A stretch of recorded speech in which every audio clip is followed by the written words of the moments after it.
बिस्मिल्लाहिर्रहमानिर्रहीम। अस्सलाम वालेकुम नाज़रीन, मैं हूं आसिफ नसीर और आप देख रहे हैं हमारा यूट्यूब चैनल। नाज़रीन, हमारे साथ मौजूद हैं मशहूर उमर एस्ट्रोलॉजर न्यूमरोलॉजिस्ट मलिक महबूब साहब। अस्सलाम वालेकुम मलिक साहब, क्या हाल है, कैसे हैं आप? वालेकुम अस्सलाम। अल्लाह का शुक्र है। आप बताएं क्या हाल चाल है आपके। मैं बिल्कुल ठीक हूँ मलिक साहब। मलिक साहब, क्या कहेंगे मेरे देखने वालों को, क्या बताएंगे, सितारों की चाल क्या कह रही है? मैं एक बहुत ही इंपॉर्टेंट मौजू के ऊपर आपके साथ व्लॉग करने जा रहा हूँ। मौजू बहुत सारे हैं। पाक इंडिया जंग के हवाले से भी है, क्योंकि पाकिस्तानी सियासतदानों के बयान भी कुछ इस तरह के आ रहे हैं, पानी के हवाले से इंडिया की जो जारियत है वो उसको लेके। इसके अलावा ईरान और अमेरिका का इशू है। मुआहदा जो है वो खटाई में पड़ता दिखाई दे रहा है। उसकी वजह ये है कि ट्रम्प के बयान इस तरह के आ रहे हैं। ईरान ने कहा है कि जो हमारा एक शिफ्ट थी कि कोई धमकी आमेज रवैया अख्तियार नहीं किया जाएगा, लेकिन ट्रम्प साहब मुसलसल धमकी आमेज रवैया अख्तियार कर रहे हैं। लेकिन मैं इन सारी बातों के बावजूद पाकिस्तान की जो पॉलिटिक्स है, सियासत, उसके ऊपर बात करना चाहूंगा आपसे। एक बड़ी खबर जो सामने आई है, उसको मैं कोट एंड कोट बयान कर रहा हूं आपको, कि खान साहब की कोई अहम तरीन मुलाकात कराई गई है। अलीमा खान साहबा तो ये कहती हैं कि कोई मुलाकात इस तरह की हो नहीं रही है, लेकिन खबर कुछ इस तरह की आ रही है कि अहम तरीन मुलाकात कराई गई है और खान साहब को कन्विंस किया गया है, क्योंकि ये मौजूदा सेटअप जो है ये एक तरह से नाकाम हो चुका है। तो खान साहब जो है उनकी भी कुछ सामने कंडीशंस डेफिनेटली आई हैं। आपको लगता है कि कहीं कोई मामला अब सेटल डाउन की तरफ जा सकता है, कोई कहीं कोई बात बन सकती है, अब वक्त आ गया है? देखें आसिम साहब, आपको एक मिसाल देता हूँ, शायद आप उसको समझ जाएं और उससे जो मैं कहना चाह रहा हूँ वो बहुत एलोब्रेट हो जाएगा लोग। जब दरवाजा बंद होता है ना सर, और आप उस पे धक्के मार के खोलने की या तोड़ने की कोशिश करते हैं, तो बहुत सारे लोग कर जाते हैं, लेकिन ये दरवाजा लोहे का है। मैं एग्जाम्पल के तौर पे समझा अच्छा। रहा हूँ। तो इस लोहे के दरवाजे को खोलेगा कौन? चाबी। ठीक है।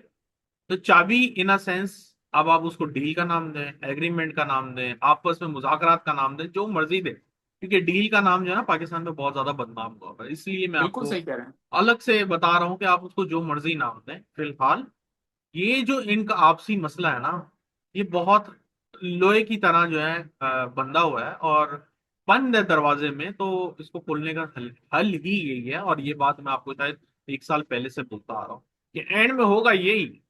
आप जितनी मर्जी कोशिशें कर लें, वजह बताता हूं मैं आपको क्यों। मैंने सारी चीजों के हॉरोस्कोप देख लिए, ठीक है, जायचे सबके देखे हैं मैंने, और उन जायचों में दो चीजें बड़ी कॉमन है। एक खान साहब के जायचे में, खान साहब का जायचा नहीं है, जो वक्ती जायचा है उसमें इन्फ्लुएंस नजर आता है कि खान साहब के साथ धोखे बहुत हो। जी। और दूसरा जो उनका पर्टिकुलरली जो उनकी पीटीआई का जायचा है, उसमें भी यही नजर आता है। तो एक चीज तो कंफर्म हो जाएगी, जो फाउंडर ने एक पीटीआई की बुनियाद रखी थी, उसमें उसके डेफिनेटली जो एहसास है, जज्बात हैं, वो नजर आते हैं। और उसमें ये भी नजर आता है कि अगर अगर इस पार्टी को कोई भी खातून, खवातीन या खान साहब के अलावा लीड करेगा, तो ये पार्टी जो है नाम की रह जाएगी, शायद इसको आगे चल के कोई पूछेगा भी नहीं। और यही होता आ रहा, आप देखें कि जितनी भी इस पार्टी को लीड करने के लिए आए हैं, अली अमीन गंडापुरा है, और फिर ये जो दूसरे जी। क्या है, मेरे जहन में नाम भी नहीं आ रहा अभी, जो भी सोहेल लीड आफरीदी करने साहब आए, हैं। सोहेल आफरीदी साहब जी, इन्होंने जितनी भी कोशिशें की हैं वो नाकाम भी हो गई। उसकी वजह यह है कि पीटीआई के खुद के अंदर ऐसे लोग मौजूद हैं जो जो चढ़ रहा होता है या जो निकलने की कोशिश करता है, कोई रास्ता निकालने की कोशिश करता है, उसको खींच के बांध के बिठा देते हैं। ठीक है। आप जो, अगर हम ओवरऑल सितारों की बात करें, मैंने आपको पहले भी बताया है कि 15 जुलाई को जैसे ही सन ट्रांजिट करेगा, चीजों में चेंजेस आना शुरू होंगे। मेजर चेंजेस आप एक्सपेक्ट करें जुलाई के आखिरी हफ्ते में या सेकंड लास्ट वीक में, जो भी है। वजह अब आप बताएंगे, वो ये है कि सैटर्न रेट्रोग्रेड होने वाला। सैटर्न रेट्रोग्रेड मैंने अच्छा। आपको बताया है पहले भी, जब भी सैटर्न रेट्रोग्रेशन में जाता है, पाकिस्तान में लॉ एंड ऑर्डर में चेंजेस आने शुरू हो जाते हैं। जैसे कि फॉर एग्जांपल, आपने देखा है पिछले 2 साल से, मैंने तो नोटिस किया है और मैंने फील किया है, ये फ्रीक्वेंसी ऐसी ही रहती है। जैसे ही सैटर्न रेट्रोग्रेड होता है, वहां पे नई तरमीम आ जाती है, नया जी। कॉन्स्टिट्यूशनल लॉ आ जाता है। तो जो बातें आप पहले कर रहे थे, आज से तकरीबन 3-4 महीने कि सर अभी नया आने वाला है, मैंने आपको उसी वक्त कहा जी। कुछ भी नहीं होगा। ये होगा, अगर होना हुआ तो जुलाई के बाद, क्योंकि उस वक्त सैटर्न रेट्रोग्रेड होगा। बिल्कुल बिल्कुल मलिक साहब, मुझे याद है, मैं आपकी बात थोड़ा सा काट रहा हूँ और आपकी पेशेंट गोई क्योंकि दुरुस्त है, तो इसलिए मैं कहना भी चाहता हूँ, अपने देखने वालों को बताना भी चाहता हूँ जब 27वीं तरमीम आई थी ना 26 के बाद, तो मैंने आपसे कहा था कि 28वीं भी आ रही है, और उस वक्त बहुत हवा थी और उस वक्त बड़ी बातें हो रही थी कि 28वीं तरमीम आ रही है और काम भी शुरू हो चुका था उस पर। लेकिन आपने कहा था कि जी अभी नहीं आएगी। जी बिल्कुल। वो वही चीज है ना सर, ये होता है कि आप कितनी रिसर्च करते हैं, कौन सी चीज कब काम कर रही है। अब मुझे तो नहीं पता कि पहले भी जितनी तरमीमें आई है, इसका मतलब ये नहीं है सैटर्न सिर्फ 27 साल के लिए रेट्रोग्रेड है। सैटर्न का एक पैटर्न है, वो उसी पैटर्न पे चल रहा होता है। मैंने आपको बहुत से अपने व्लॉग में कहा है कि प्लैनेट्स जो हैं झूठ नहीं बोलते हैं। हम एस्ट्रोलॉजर जो है शायद बिल्कुल। उसकी उसकी फ्रिक्वेंसी को, उसकी चाल को रीड नहीं कर पाता। तो आने वाले दिनों में जैसे मैं कह रहा हूँ कि जुलाई का महीना स्पेसिफिकली बहुत ज्यादा जो है आप उथल पुथल वाला नजर आता है पॉलिटिक्स के लेके। दूसरी इंपॉर्टेंट बात मैं यहाँ पे ऐड ऑन जरूर करूंगा, शायद लोगों को ऐसा लग रहा हो कि मैं बार बार रिपीट कर रहा हूँ इस चीज को, लेकिन मेरा रिपीट करने का मकसद आने वाले दिनों में जो कुदरती आफत आने वाली है, अल्लाह ना करे, अल्लाह ना करे, ये पाकिस्तान को बहुत बुरी तरह हिट करेगी। जो बारिशों का सिलसिला है वो बहुत ज्यादा, मतलब अनएक्सपेक्टेड तौर पे नजर आने वाला है। इंडिया, पाकिस्तान, ये जो भी रीजन है इसमें, क्योंकि अगर आप नोटिस करें तो मैंने आपको पहले भी बताया था कि जिस साल में ज्यादा बहुत एक्स्ट्राऑर्डिनरी गर्मियां पड़ती हैं, उस साल में जो तूफान होते हैं, जो बारिशों का सिलसिला होता है, वो एक फिनोमिना है। लेकिन वो फिनोमिना हमें स्टार्टिंग से ये बता रहा है कि आने वाले वक्त में बारिशें भी बहुत जबरदस्त है।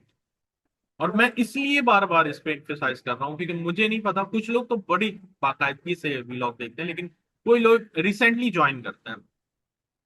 इसलिए मैं बार बार रिपीट करता हूँ क्योंकि अगर खुदा ना खास्ता, क्योंकि मुझे पता है, अल्लाह ना करे अगर बारिशें हो गई बहुत ज्यादा, तो लोगों का हाल जो पिछले साल था उससे भी बदतर नजर आता है। और मैं आपको। आखिरी, जी बिल्कुल, मैं पिछले साल से बोलता आ रहा हूँ सर, ये तो अभी ट्रेलर था, पिक्चर अभी बाकी है जो अगले साल नजर आएगी। उसकी जो अब मैं आपको उसकी जैसे वो बोलते हैं ना कि जब आप बयान करें तो एग्जाम्पल भी सेट करें कि क्यों, क्यों वाई का जो एक आंसर है, जो क्वेश्चन है। जी। तो वाई का क्वेश्चन ये है कि अगर आप देखें इस वक्त जो प्लैनेट है, वो दोनों जो मेजर प्लैनेट है जिसकी वजह से कोई भी इवेंट ट्रिगर होता है, वो होता है जुपिटर और सैटर्न। जुपिटर सैटर्न ऐसे हाउसेस में इस वक्त बैठे हुए हैं जहां पे सिर्फ और सिर्फ बारिश ही दिखती है, पानी दिखता है। अच्छा। अब पानी अब सुनामी से भी हो जाता है, खुदा ना खास्ता, पानी बारिश से होता है।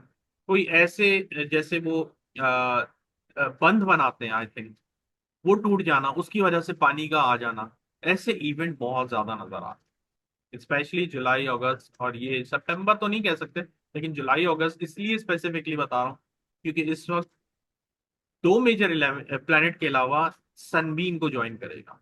सन ज्वाइन कर रहा है 15 जुलाई से। तो आने वाले बिल्कुल, और दिन, बारिशों की पेशन गोई भी ऐसा ही है मलिक साहब, के जी 15 जुलाई के बाद बारिशों की पेशन गोई भी है। हाँ, तो वो तो चले, वो तो वेदरमैन अपना काम कर रहे हैं, लेकिन मैंने आपको ये चीजें शायद बहुत पहले से बताई थी कि ये चीजें इस वक्त जायचे में नजर आ रही हैं। बिल्कुल आपने कहा और था, और हमारी उस वक्त भी दुआ थी और अब भी दुआ है कि अल्लाह ताला हम सब पे अपना करम और अपना रहम रखे। हम्म, और लेकिन मैं किसी भी एक और, आप। जी जी। सॉरी, मैं एक बात यहाँ ऐड ऑन करना, मेरा ये बताने का मकसद, या आपको कुछ लोग बोलेंगे डराने का मकसद, डराने का मकसद जी। ये है कि आप अपनी तैयारी खुद करें, गवर्नमेंट के आश्रय में ना रहें। मैं ये है बिल्कुल मेरा ठीक है, और मकसद। आपने लास्ट टाइम भी मलिक साहब लोगों को पहले ही कह दिया था कि अगर घूमने फिरने का प्लान है कहीं जाने का तो वो पोस्टपोन कर दें, ना जाएं, जी ट्रैवल जरूरत के लिए ट्रैवल करें, जरूरत अगर नहीं है तो सफर से गुरेज किया जाए। बिल्कुल ठीक है, आपने ये एडवाइजरी पहले भी जारी की थी, मुझे अच्छी तरह याद है, और अगर किसी को यकीन नहीं आता तो वो जाके हमारे पिछले साल के इन्हीं दिनों के व्लॉग भी देख सकता है। मलिक बिल्कुल। साहब, मैं अब कुछ लोगों के सवाल ले लेता हूँ। जी नादिर अली शाह हैं, डेट ऑफ बर्थ इनकी 21 नवंबर 1974 है। वो कह ओके। रहे हैं जॉबलेस हूँ, कब तक जॉब लग जाएगी?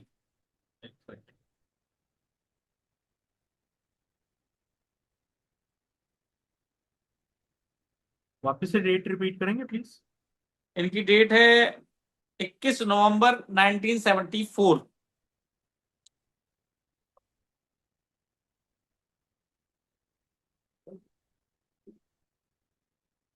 ये थोड़ा अपने नेचर में चेंज लेकर आया, इस ठीक। वजह से नहीं हो रहा था, लेकिन मुझे ऐसा लगता है नवंबर के बाद इनका बहुत अच्छा टाइम शुरू होगा, he will find something very well.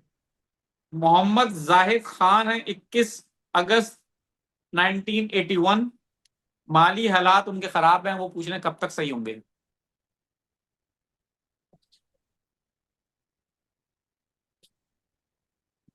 अगस्त के बाद इंशाल्लाह। और मुझे बाहर जाने के बड़े चांसेस लग रहे हैं, अगर चले जाए तो इनके लिए अच्छा रहेगा, आगे आने वाला टाइम अच्छा है।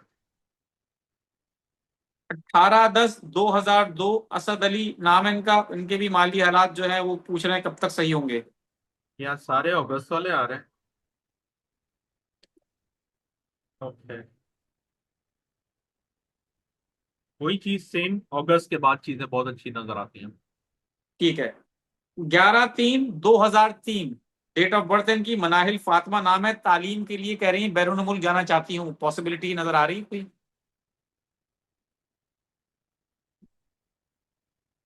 बिल्कुल नजर आ रही है, कोशिश करें और जारी रखें, इंशाल्लाह ये चली जाएगी। अच्छा टाइम चल रहा है इनका। 17/2/1997 इनका नाम है हिरा अमजद। उन्होंने कहा है कि घर से काम शुरू किया था, खासा नुकसान हो गया है, अब बता दें दोबारा शुरू करूं या कोई जॉब कर लूं। जॉब कर लें, अगले साल में अच्छे चांसेस बनेंगे फरवरी के बाद। बिल्कुल ठीक है। बिल्कुल ठीक है मलिक साहब, बहुत बहुत शुक्रिया हमें वक्त देने के लिए। नाज़रीन, यहाँ हमारे वीलॉग का वक्त खत्म हुआ। मुझे और मलिक महबूब साहब को दें इजाजत। आखिर में हमारा वही पैगाम है, मुस्कुराएं, प्यार बांटें और अपने आसपास के लोगों का ख्याल रखें। अल्लाह हाफिज।